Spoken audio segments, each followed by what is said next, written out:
আজকের পর থেকে হয়তো আর এরকম সুন্দর করে পরিপাটি করে একটা ভিডিও মেক করা আর সম্ভব হবে না, আর তোমাদের মাঝে এইভাবে করে ভিডিও দিতে পারবো না।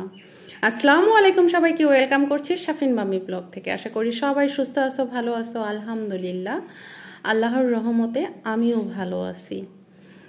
তো একদম সারাদিনে কি করেছি না করেছি, সকাল থেকে একদম সন্ধ্যা পর্যন্ত, দুপুর পর্যন্ত আজকের ব্লগটা থাকছে।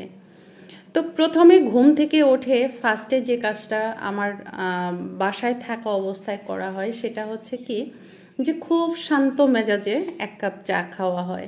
আর রাতেই ঘুমানোর সময় রান্নাঘরের সমস্ত কাজকর্ম আমি সবসময় শেষ করে আসি, কারণ সকালবেলা ঘুম থেকে উঠেই রান্নাঘরটা যেন পরিষ্কার করতে না হয়। তো ফার্স্টে ঘুম থেকে উঠে আমি আমার জন্য এক কাপ চা করে নিলাম, কারণ ওই যে বললাম না যে হয়তোবা তোমাদের সাথে আর এভাবে করে ভিডিও আমার আর দেওয়া সম্ভব হবে না। তো এক কাপ চা রেডি করে চাটা খেতে খেতে অনেক কিছু মনে পড়ে গেল, অনেক কিছু ভাবলাম যে আবার সেই ব্যস্তময় যান্ত্রিক জীবনটা শুরু হয়ে যাবে। আসলে এই কথাটা মনে পড়লে না, তখন কলিজাটা একদম হু হু করে ওঠে, খুব কষ্ট হয়, খুব খারাপ লাগে। একটা মেয়ে মানুষ হয়ে সংসার প্লাস ইনকাম করা, দুইটা জিনিস একই সাথে যুদ্ধ করাটা আমার কাছে মনে হয় কি যে এর চেয়ে কষ্টের আর কিছু হতে পারে না। তো এইদিকে চা খেতে খেতে আমি ভাত আর আলু সিদ্ধ বসিয়ে দিয়ে হচ্ছে চা খাচ্ছিলাম। তো ডিম ভেজে নিয়ে তারপরে হচ্ছে আলু ভর্তাটা করে আজকে আর একটু রেস্টে যাইনি, কারণ দুপুরে খাওয়া দাওয়া করে হচ্ছে আপু চলে যাবে।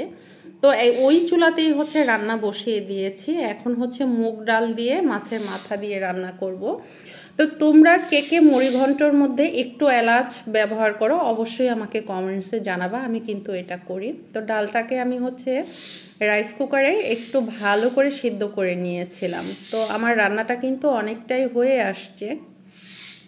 লবণ দিতে ভুলে গিয়েছিলাম, লবণটাও দিয়ে দিলাম। আর ধনিয়া পাতা বাজারের কেনাটা ছিল না, এটা আমাদের গাছের। মাকে ডাকতেছি তাড়াতাড়ি আনো, তাড়াতাড়ি আনো, আমার ডাল শুকিয়ে যাচ্ছে। তাড়াহুড়া করে আস্তে আস্তে ওই ডালের মধ্যে ছেড়ে দিলাম। আর এটা ছিল একটা ছোট মাছ, চাপিলা মাছ। আর এই চাপিলা মাছটা হচ্ছে একটু করলা দিয়ে রান্না করব। এটা কিন্তু গরমের সময় হেভি টেস্টি একটা খাবার। তো মাছটাকে কিন্তু কষিয়ে তারপর হচ্ছে ঝোলের পানি দিয়ে আর করলাটাকে উপরে দিয়ে জাস্ট একটু অল্প সময় রান্না করে নিব, কারণ করলা অতিরিক্ত রান্না করলে বেশি তিতা হয়ে যায়।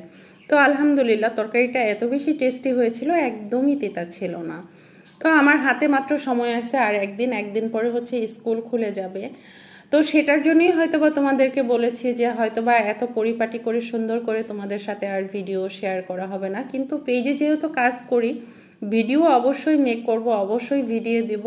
তবে একটা ভিডিওতে যত কিছু দেখানো হয় এই একটা মাস তোমাদের সাথে পেরেছি, হয়তোবা সেভাবে পারবো না। তো যাই হোক, এদিকে হচ্ছে একটু পটল ভেজে নিচ্ছিলাম। আর একটা জিনিস হচ্ছে, আমার রান্নাঘরে অনেকেই ঢুকলে বলে যে আমি কি রান্নাঘরে রান্না করি না।